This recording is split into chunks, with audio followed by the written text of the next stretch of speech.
What if I told you that the reason you're procrastinating might not be because you're lazy, but because your brain is too smart for its own good? Sounds ridiculous, right?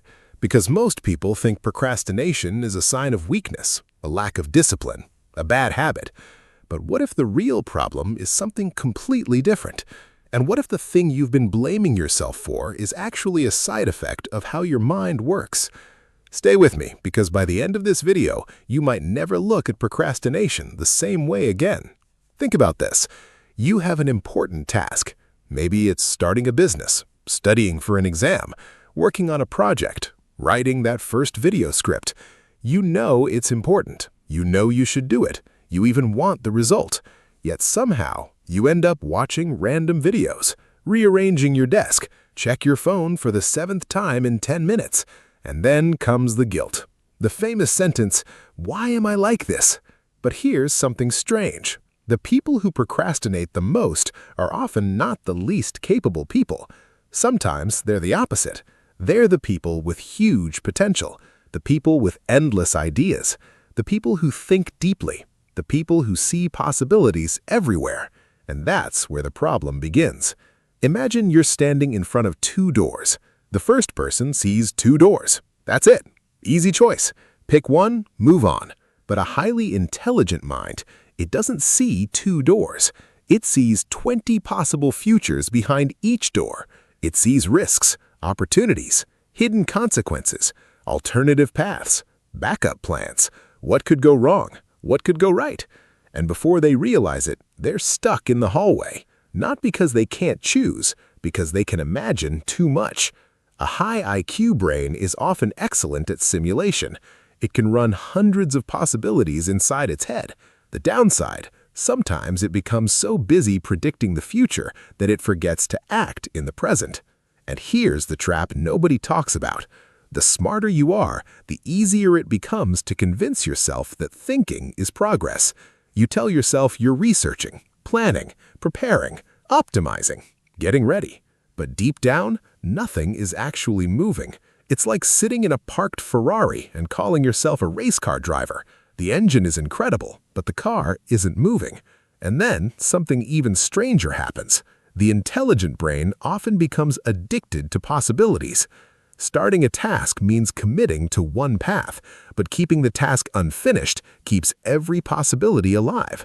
That business idea could become a billion-dollar company. That novel could become a bestseller. That YouTube channel could explode. As long as you never start. Because the moment you begin, reality enters the picture. Now your perfect idea has flaws.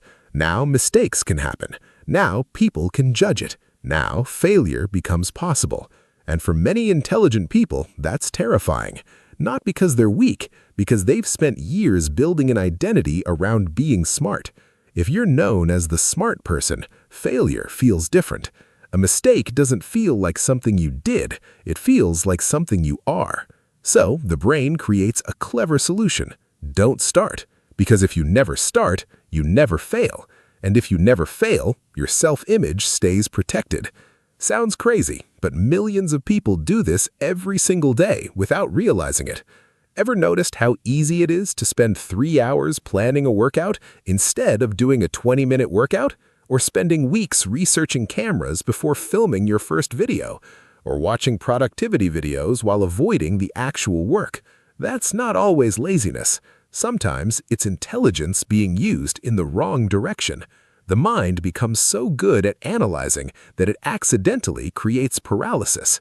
And here's the irony. The people who seem less intelligent sometimes move faster, not because they're better, because they spend less time negotiating with themselves. They decide, they act, they adjust later. Meanwhile, the overthinker is still trying to create the perfect plan.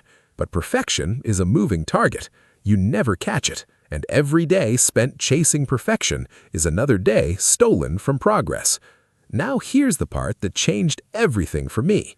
The opposite of procrastination isn't motivation, it's trust. Trust that you can figure things out along the way. Trust that mistakes won't destroy you. Trust that action teaches things thinking never can. Because no amount of mental simulation can compete with real experience. You can read 100 books about swimming. You'll still learn more from 5 minutes in the water. The same is true for business, fitness, writing, relationships, life. At some point, intelligence has to stop observing and start participating. Because the goal isn't to think your way into a better life. The goal is to act your way into one.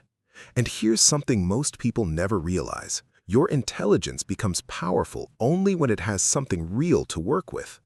Ideas are raw material. Action is what turns them into reality. Without action, even the smartest mind in the room remains trapped inside its own imagination.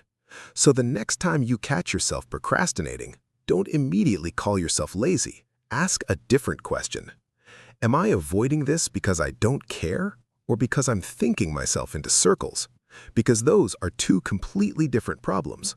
And if you're someone with a mind that constantly analyzes, predicts, and overthinks, remember this: your greatest strength can become your greatest weakness when it never leaves your head. The world isn't changed by the people with the best ideas. It's changed by the people willing to test those ideas in reality. So stop waiting for certainty. Stop waiting for the perfect plan.